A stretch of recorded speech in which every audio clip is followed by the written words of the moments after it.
एक latest notice आहे 7 April 2026 ची NMC ची नॅशनल मेडिकल कमिशन. आता ही एक भारतातली मुख्य संस्था आहे. याचं काम नेमकं काय आहे? यामुळं विद्यार्थ्यांचे लाखो रुपये वाचणार आहे. खाजगी जे कॉलेज आहे आपले प्रायव्हेट MBBS कॉलेज, तर त्यांची मनमानी जी आहे तर ती थोडक्यात थांबणार. जर तुम्ही यावर्षी MBBS करण्याच्या विचारात असाल किंवा तुमचा एखादा ओळखीचा MBBS करत असेल तर त्याला नक्की या व्हिडिओची लिंक पाठवा, म्हणजे सर्वांना फायदा होईल. जेणेकरून NMC न हे जे अधिकृत जे PDF काढलेलं आहे, जो निर्णय घेतलेला आहे गव्हर्नमेंटनं, तर त्याची माहिती सर्वांपर्यंत नक्की पोहोचेल. आता NMCचं मेन जे काम आहे तर ते नेमकं कोणतं, तर ते एकदा आपण सुरुवातीला पाहून घेऊ. बघा, नॅशनल मेडिकल कमिशन ही भारतातील मेडिकल शिक्षण आणि डॉक्टरांच्या व्यवस्थापनाची मुख्य संस्था आहे. तिची कामं जर आपण समजावून घेतली एक सोप्या पद्धतीनं, तर सुरुवातीलाच काय दिलेलं आहे पहा, मेडिकल कॉलेजेसवर नियंत्रण. महाराष्ट्रातलंच नाही तर भारतातले जे मेडिकल कॉलेजेस आहेत MBBS वाले, तर सर्वांचं जे कंट्रोल आहे रिमोट, तर ते NMCच्या हातात आहे. थोडक्यात मेडिकल शिक्षण आणि डॉक्टर यांचं रेग्युलेटरचं काम NMC करते. आता यानंतर यामध्ये पहिला मुद्दा आहे नवीन मेडिकल कॉलेजेस सुरू करणे आणि त्यास परवानगी देणे. सीट्स वाढवणे किंवा कमी करणे, म्हणजे डिपेंड करतं की कॉलेज नेमकं कोणत्या लायकीचं आहे, त्यानुसार त्याला सीट वाढवायच्या का कमी करायच्या. तर हे सगळं काम याचं कंट्रोलिंग NMC कडे असतं. यानंतर कॉलेजची तपासणी जी आहे तर ती सुद्धा NMC करतं. अजून बरेचसे काम आहे NMC चे, पण थोडक्यात अगोदर आपण MBBS ला ऍडमिशन घेतोय, तर त्यामुळे हे जे काम आहे तर हे आपल्याला माहिती असले म्हणजे भरपूर झाले.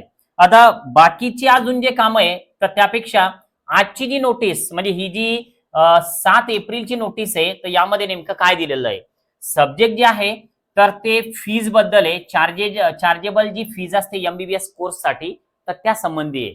आता पहा, गव्हर्नमेंट कॉलेजची फीज मुळातच थोडी कमी असते, पण प्रायव्हेट कॉलेजमध्ये फीज स्ट्रक्चर जे आहे तर ते खूप हाय लेवलला चालले जातं. तर त्यामुळं तुमचा विद्यार्थी जर प्रायव्हेट कॉलेजमध्ये असेल तर नक्की हा व्हिडिओ शेवटपर्यंत बघा. जिजाऊ अकॅडमीच्या पेड काउन्सिलिंग सध्या सुरू आहे. दिलेल्या नंबरला जर तुम्ही व्हॉट्सअप मेसेज केला तर नक्कीच तुमच्यापर्यंत माहिती पोहोचून जाईल. आता आपण या नोटीस मध्ये नेमकं काय काय दिलेलं आहे तर ते सगळं स्टेप बाय स्टेप बघू. मी सुरुवातीला हे सगळं क्लिअर करतो आणि नंतर मग वन बाय वन त्या नोटीस मध्ये नेमकं काय काय दिलेलं आहे तर ते सगळं पहा. सुरुवात, महत्वाचे मुद्दे मी थोडे या नोटीस मध्ये काढून ठेवलेले आहे, तर ते सुरुवातीला आपण घेऊया. ठीक आहे. आता हा पहिला मुद्दा आहे नोटीस मध्ये फ्लॅश होणारा. जी कॉलेजची चुकीची पद्धत आहे तर ती सुरुवातीला या नोटीस मध्ये फ्लॅश केलेली आहे. बऱ्याच कॉलेजवाले काय करतात की आपल्याला पण माहिती आहे की MBBS चा जो कोर्स आहे आता तो टोटल 4.5 वर्ष अकॅडमिक आहे आणि 1 वर्ष ही इंटर्नशिप आहे. पण इंटर्नशिप जी असते तर ती ट्रेनिंग पिरियड मध्ये धरली जाते. अकॅडमिक स्टडी जे आहे तर ते 4.5 वर्षाचं असतं. पण काही कॉलेजवाले पूर्ण 5.5 वर्षाचं फीस स्ट्रक्चर लावतात आपल्या मुलांना, किंवा 5 वर्षाचं लावतात. मग आता 5 वर्ष, अर्ध वर्षाची फी जरी म्हटली प्रायव्हेट कॉलेजमध्ये तर ती लाखो रुपयांच्या घरात जाते आणि आपल्यासारख्या सामान्य माणसांना ती परवडणारी नसते. तर त्यामुळं NMC न विद्यार्थ्यांच्या हिताचा हा निर्णय घेतलेला आहे. सुरुवात काय केलेली पहा, कॉलेजची चुकीची पद्धत आहे. काही मेडिकल कॉलेजेस MBBS साठी 5 ते 5.5 वर्षाची फी घेत होते आतापर्यंत, पण त्या काळात पूर्ण टीचिंग होत नाही. 5.5 वर्ष पूर्ण टीचिंग नसतं, तर त्यामुळे ही पद्धत चुकीची आहे असं NMC ने निर्णय घेतलेला आहे. 2 नंबरचा मुद्दा आहे त्या नोटीस मधला, जी MBBS चा जो खरा कालावधी आहे तर तो 4.5 वर्ष आहे, म्हणजे 54 महिन्यांचा हा कालावधी आहे. हे एक अकॅडमी स्टडी मध्ये येतं, तर त्यामुळे याची फीज कॉलेजवाले घेऊ शकतात या 54 महिन्यांची, म्हणजे 4.5 वर्षांची. यानंतर 1 वर्ष जे इंटर्नशिप आहे तर तो ट्रेनिंग पिरियड आहे आणि ट्रेनिंग पिरियड, इंटर्नशिपचा पिरियड जो आहे तर तो अकॅडमिक स्टडी मध्ये येत नाही.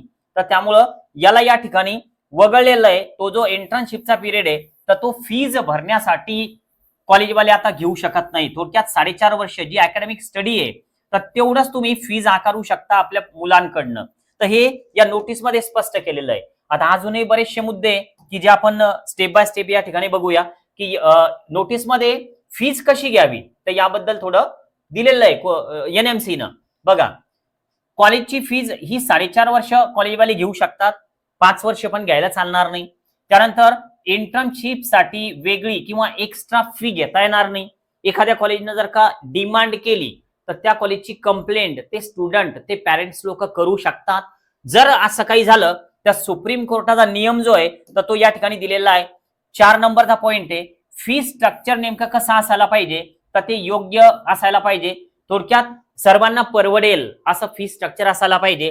त्यानंतर पारदर्शक म्हणजे ट्रान्सपरंट असायला पाहिजे. तुमच्या वेबसाईटवर, कॉलेजच्या वेबसाईटवर सगळे मुद्दे स्पष्ट यायला पाहिजे की नेमकं कोणत्या ठिकाणी तुम्ही किती फीज लावताय, लायब्ररीचे चार्जेस किती, लॅबोरेटरीचे चार्जेस किती, तुमची डेव्हलपमेंट फी किती, तुमची ट्युशन फी किती, तुम्ही कोणत्या ठिकाणी किती चार्जेस आकारताय, इन्शुरन्स किती रुपयाचा फाडताय, तर हे सगळं व्यवस्थित द्या. त्यानंतर डिपॉझिट बद्दल सुद्धा जास्त विद्यार्थ्यांचा गैरफायदा घेतला जाऊ नये. तर त्यासाठी हा विद्यार्थ्यांचा गैरफायदा जो आतापर्यंत घेत होते कॉलेजवाले तर तो आता कुठेतरी कमी होईल. एनएमसीनं स्पष्ट आदेश दिलेला आहे सर्व मेडिकल कॉलेजेसना की हे नियम कटाक्षाने पाळणे बंधनकारक आहे. आणि जर समजा एखादं कॉलेज मनमानीच करत असेल, बंधनकारक असून सुद्धा जर नियम पाळत नसेल तर या कॉलेज सोबत नेमकं काय होईल तर हे सुद्धा एनएमसीनं स्पष्ट केलेलं आहे. कारण एनएमसी म्हणजे सर्वांचं रिमोट कंट्रोल आहे, मेडिकल शिक्षण प्लस डॉक्टर. तर त्यामुळं हे रेग्युलेटर जे आहे तर हे नेमकं काय करू शकतं तर कॉलेजमध्ये जर समजा कटाक्षाने नियम पाळले गेले नाही, जर नियम मोडले तर एनएमसी कडून स्ट्रिक्ट अशी ऍक्शन घेतली जाईल. तर हे सुद्धा इथं दिलेलं आहे. बघा थोडक्यात एकच आहे, एमबीबीएस ची फी 4.5 वर्षाची असणार आहे. इंटर्नशिप साठी कोणतीही फी लागू नसणार आहे आणि विद्यार्थ्यांचे लाखो रुपये यामध्ये वाचणार आहे. जर माहितीपूर्ण व्हिडिओ वाटला असेल तर लाईक करा, आपल्या एखाद्या मुलाला शेअर करा, सर्वांचा फायदा होऊ द्या. जिजाऊ अकॅडमीला नवीन असाल तर सबस्क्राईब करा. आज आपण थांबूया. Okay, bye.